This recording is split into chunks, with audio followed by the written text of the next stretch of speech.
by Matt Snyder. For those who just need a roundup, we've got your back. Saturday's scores: Yankees 4, Rays 1, box score, Tigers 7, White Sox 5, box score, Astros 10, Royals 2, box score, Pirates 6, Reds 2, box score, Athletics 6, Angels 4, box score, Rangers 5, Rockies 2, box score, Marlins 5, Orioles 4.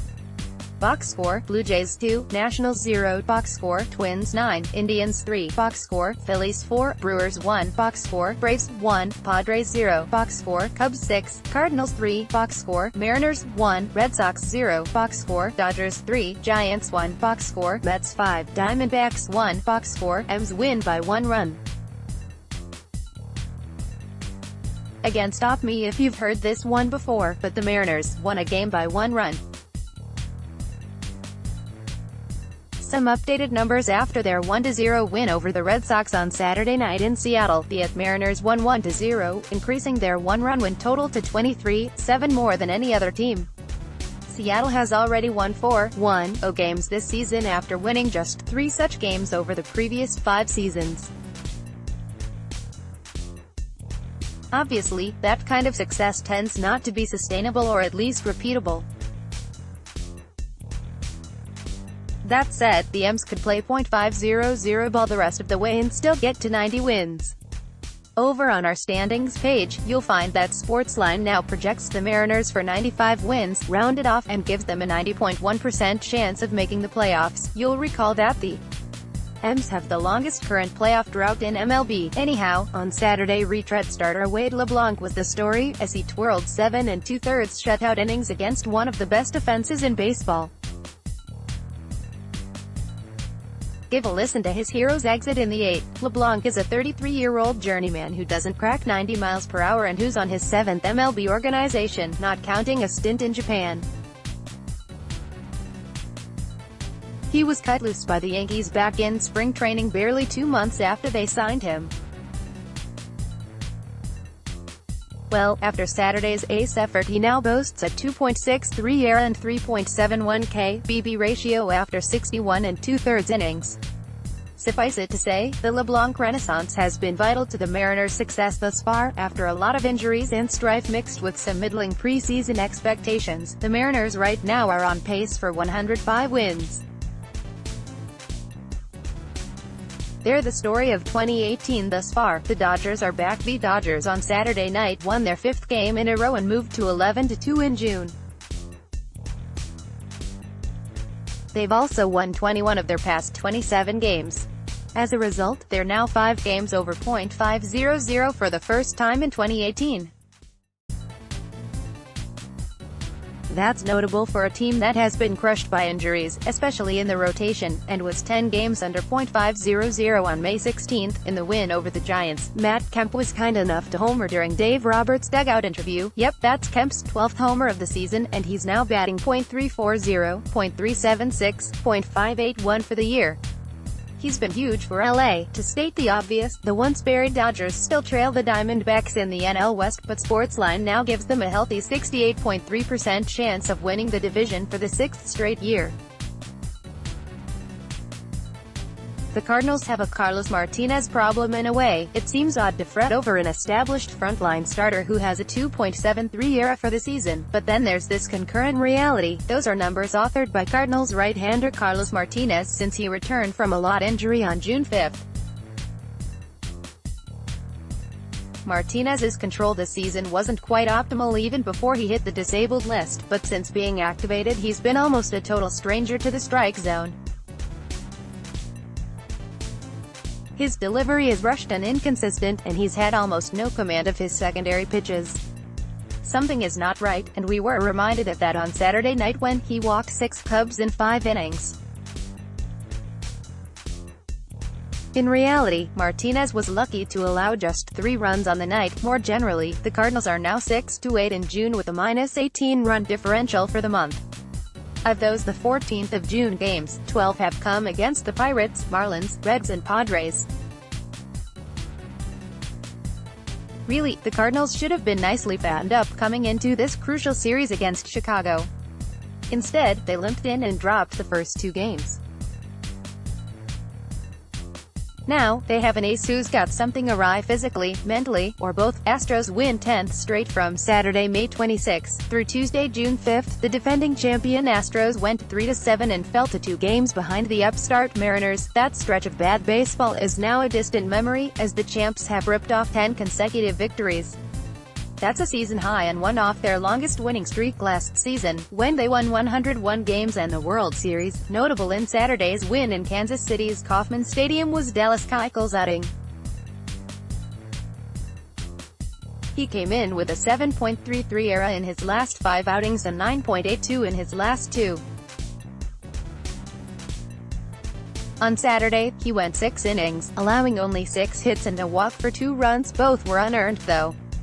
He struck out 5. Now, it was the hapless Royals as an opponent, but it's still momentum for the bearded lefty.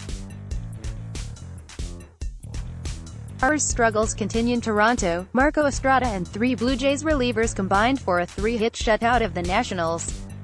In that sense, no one in a Washington uniform was really hitting on this day. For Bryce Harper, it's a continuation of his recent struggles. Harper hit for power in May but ran a sub-.300 OBP for the month. Moreover, Harper had a line of .179, .289, .256 for the month of June coming into Saturday's game with 18 strikeouts against just 4 walks. Then against the Jays he went 0 for 4 with 2 strikeouts. For the season, Harper's now batting .221, .361, .489. Those are good numbers overall, thanks to his power and walks, but consider that Harper had an OPS of more than 1.000 as recently as May 6. Now that figure is down to .850. As well, his NL leading 8 intentional walks are helping prop up his fading numbers. So what's going on, and will Harper get better? Read more here. Rosario continues to own Tribe. The Twins moved to 6-2 on the year against first-place Cleveland, and that has much to do with the efforts of Eddie Rosario. Eddie Rosario is hitting .471, 16 for 34, with 6 homers, 2 doubles, 11 RBIs, 14 runs and 5 walks in 8 games against the Indians this year. Brett Bollinger, at Brett Bollinger, June 16, 2018. In Saturday's tilt, Rosario went 4 for 4 with a stolen base, a walk, a double, and his 16th homer of the season. Some color television footage. Also, it's not just the Indians who've been victimized by Rosario in recent days. Eddie Rosario of the Twins went 4 for 4 with 4 runs in Minnesota's 9-3 win over Cleveland. Most total bases since May 1. Eddie Rosario, 120 Francisco Lindor, 110 Jose Ramirez, 108 Mike Trout, 107 J.D. Martinez, 106. Don't be surprised if he winds up cracking the All-Star roster for the first time in his career. Newcomb sparkles for Brevas. A record SunTrust Park crowd of 41,916 saw lefty Sean Newcomb do this against the Padres on Saturday. View profile. Newcomb logged just 84 pitches on the day and retired the last 13 batters he faced. However, he was unable to keep going because of a 25-minute weather delay. The outing lowered his 2018 ERA to 2.70, and he has 81 strikeouts in 80 innings.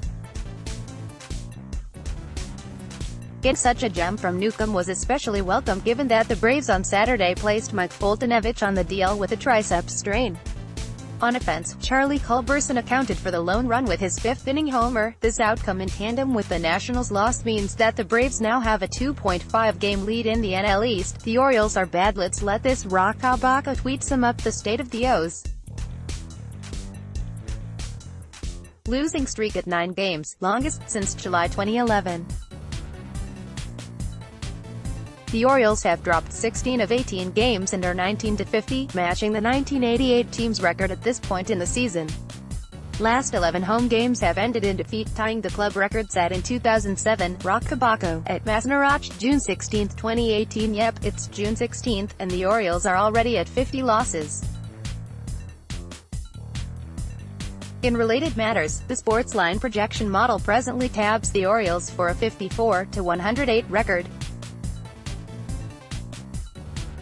The good news? That would probably secure them the top overall pick in 2019 by a safe margin. Familiar formula for Yankees. The Yankees won Again, they are now in MLB Best 46-20, as noted in the nifty little subheading there. This one had a familiar feel. Ace Luis Severino dealt for 8 scoreless innings, allowing only 3 hits and 2 walks while striking out 9. Through 15 starts this season, Severino is now 10-2, with a 2.09 ERA, 0.93 WHIP and 118 strikeouts in 99 innings. With filth like this, it's no surprise. Offensively, the Yankees were already up 2-0 when back-to-back homers from Giancarlo Stanton and Gary Sanchez seemed to put the game away. Sure, it was only 4-0, but Severino was on the hill and it was the Rays. Quick hits. Giants 3B Evan Longoria said on Saturday that the broken left hand he suffered on Thursday will require surgery. He's expected to miss the next 6 to 8 weeks. The Angels have reinstated shortstop Andrelton Simmons from the disabled list. The Giants have reinstated first baseman Brandon Bell from the disabled list. The Braves reinstated starter Julio Teheran from the disabled list and placed fellow rotation member Mike Foltynewicz on the DL, retroactive to June 13 with right triceps tightness. There's a chance Folty will only miss one start. Twins center fielder Byron Buxton, toe, will likely begin a minor league rehab assignment on Sunday. The A's have placed third baseman Matt Chapman on the DL with a right thumb contusion and recalled infielder Franklin Barreto. Class A infielder Wendell Rijo was sent from the Brewers to Yankees as the player to be named later in the May 25 Eric Kratz trade. The Rays have placed INF Christian Arroyo on the DL with an oblique strain. The Dodgers have signed RHP Drew Hutchison to a minor league contract.